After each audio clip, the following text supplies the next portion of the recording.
Est-ce que quelqu'un ici s'est déjà demandé comment on réagirait en instinct de survie si tout s'effondrait autour de nous? Eh ben c'est en 2006 où l'impensable s'est passé, où un homme de 35 ans est retrouvé au bout de 71 jours dans le désert, sans eau, sans nourriture et complètement nu. À poil le mec! Donc comment est-ce possible? Pourquoi il est arrivé là? Eh ben c'est ce que vous allez découvrir dans cette vidéo aujourd'hui.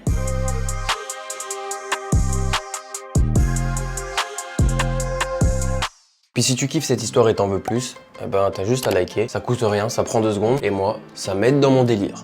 Bref, tout commence le 24 avril 2006, quand un homme appelé Ricky Meggie, un jeune Australien de 35 ans, roule à bord de son pick-up en plein milieu du désert australien. Pour vous expliquer, il est parti d'Adélaïde, direction de Hall Creek, pour rendre visite à un ami. À savoir que ces deux villes sont séparées de plus de 2500 km de longueur et que pour aller voir cet ami, il doit traverser le désert le plus aride d'Australie. Sur la route, tout se passe bien, il enchaîne des petites canettes de soda, il boit un peu de rhum. En Australie, les gars, en plein milieu du désert, tu peux faire ce que tu veux. Tu t'allumes un linge ou tu bois un rhum, un whisky.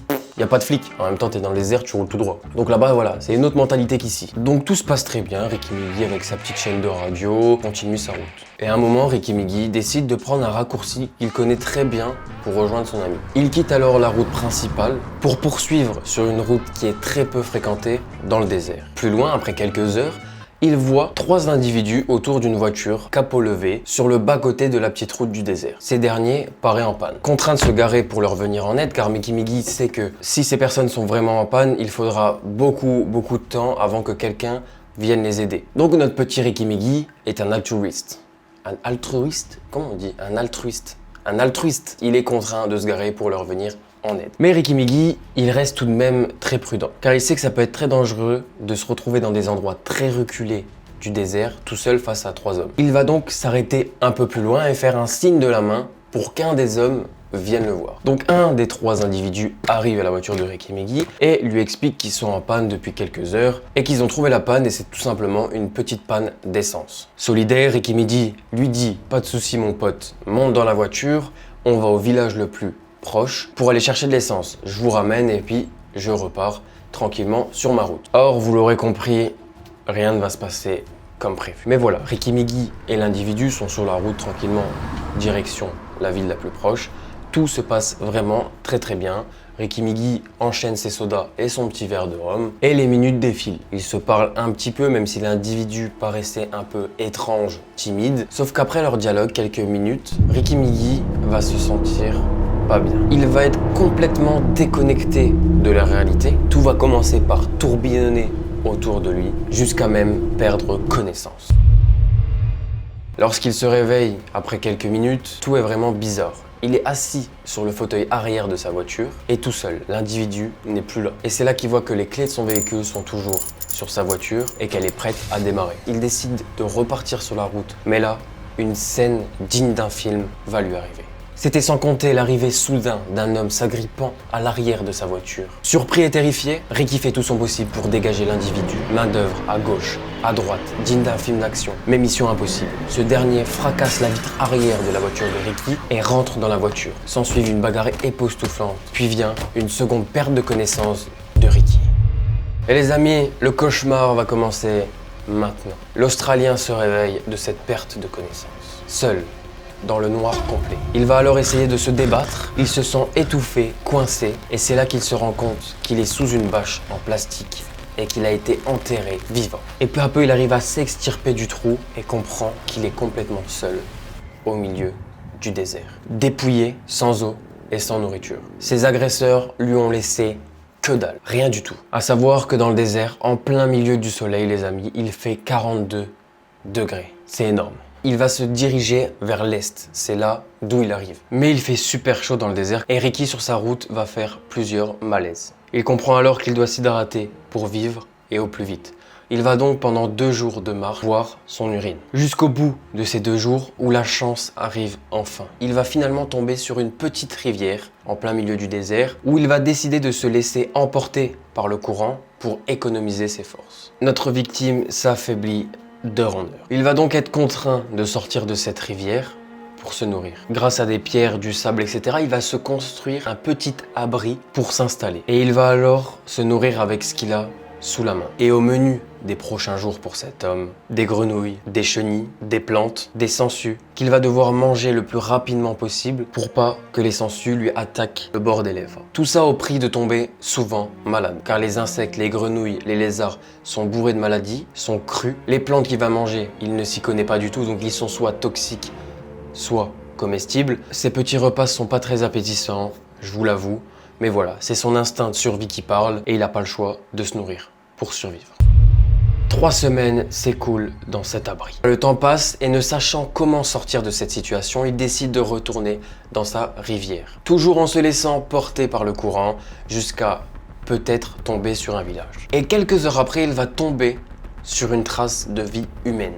La première trace qu'il ait trouvée en 4 semaines, c'est une route de sable. Et sur cette route, il peut avoir soit du passage ou soit des panneaux pour lui indiquer où il est exactement. Il décide alors de suivre cette route. Il va donc commencer à marcher, marcher et marcher jusqu'à tomber sur une intersection entre Bowie et Weyermann. Là, Ricky Miggy est face à un dilemme. Sa vie va se jouer sur un pile ou face. Est-ce que la ville la plus proche est Bowie ou Weyermann? Il n'en a aucune idée. Pique-nique, douille, c'est toi? Non, douille. Bam! Il va donc continuer sa marche direction Bowie. Autant vous dire que le mec a vraiment des couilles. Mais ça reste quand même très dur, car comme vous l'avez compris, il quitte sa seule source d'eau. Et c'est après, à plus de 90 km de marche, qu'il tombe sur des enclos de chevaux vides. Bah oui, parce que s'il y avait des chevaux, ça aurait été trop simple pour lui. Et c'est avec ce qu'il trouve qu'il va se confectionner un petit abri près d'un coin d'eau. Il va se servir d'un abreuvoir à cheval qu'il va retourner pour faire cet abri qui va lui servir de couvercle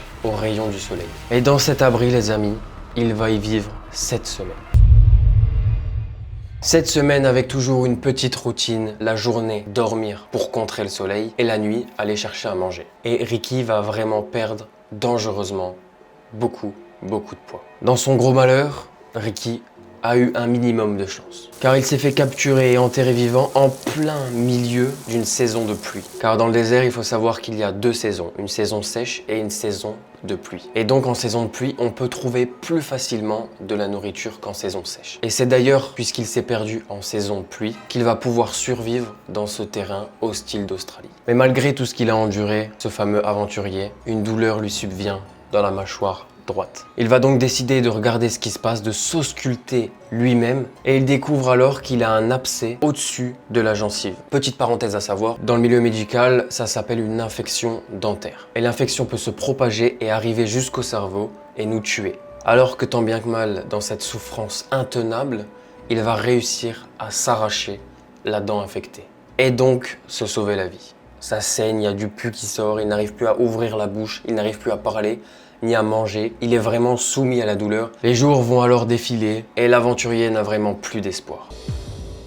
Il se construit même une petite croix au-dessus de son abri, pensant vraiment qu'il va mourir.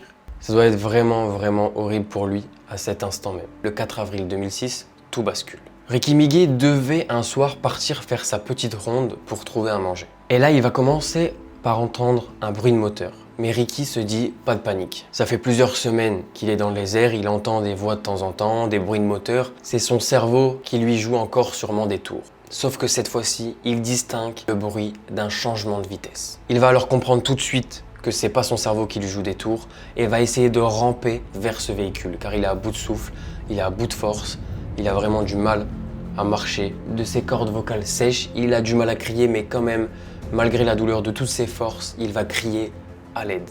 Et par chance, il est repéré par ce véhicule, qui à l'intérieur se trouvaient 2 fermiers qui passaient à proximité de son abri. Au début, ces 2 fermiers prennent peur, car Ricky Miggy est complètement transformé.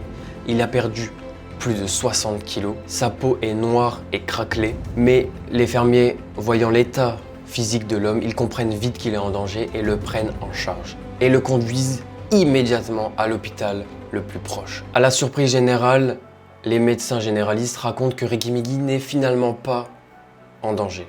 Car il est certes très amaigri, mais très bien hydraté. Il y a donc eu une enquête de police sur ce qui s'était passé, mais les suspects qui l'ont drogué restent introuvable à l'heure d'aujourd'hui. Et aujourd'hui, le survivant du désert mène sa petite vie tranquille à Dubaï avec sa femme. Oui, il a déménagé à Dubaï parce qu'il a écrit un livre, il est passé à la télé, sur des chaînes de télé pour raconter son histoire et donc il s'est fait beaucoup d'argent. Mais bon, est-ce que 71 jours dans le désert sans eau, sans nourriture, sous 42 degrés, ça vaut le coup de faire ça pour gagner de l'argent? Honnêtement, je sais pas. Je vous laisserai débattre de tout ça dans les commentaires. Mais voilà, cette histoire est finie les amis, il est sain et sauf. Il vit une vie de riche maintenant, il est bien le mec, il est bien. Après, franchement honnêtement, c'est tout ce qu'il mérite parce que c'est exceptionnel ce qu'il a fait. Ça m'a vraiment touché parce qu'il a vraiment passé 71 jours de torture psychologique. Il était livré à lui-même sans rien du tout. S'arracher une dent les gars, je pense que c'est très dur mentalement. À vous de me le dire en commentaire, mais moi personnellement, je ne pense pas survivre au milieu du désert. J'ai pas assez de capacité mentale pour survivre en plein milieu du désert, surtout avec ce poids. Ricky Miguel avait un peu de chance, c'est qu'il était quand même plutôt bien garni quand il est tombé dans le désert. Mais voilà, vous kiffez quand je vous raconte des histoires, moi j'adore les raconter, donc on est sur une bonne entente. Vous me dites si vous avez kiffé, si j'ai bien raconté, s'il y a des trucs à améliorer, vous me dites tout ça en commentaire. On se dit à très bientôt. Putain, là il fait 30 degrés, j'ai l'impression que je vais crever. Yo. Et le mec il est passé sous 45 degrés. Comment il a pu survivre à ça? C'est incroyable. Bah, j'ai aucune idée. Et le mec en plus il a bu sa propre pisse. Genre même l'eau, moi j'ai du mal à la boire. Et lui il boit sa pisse le mec. Putain il est vraiment chaud.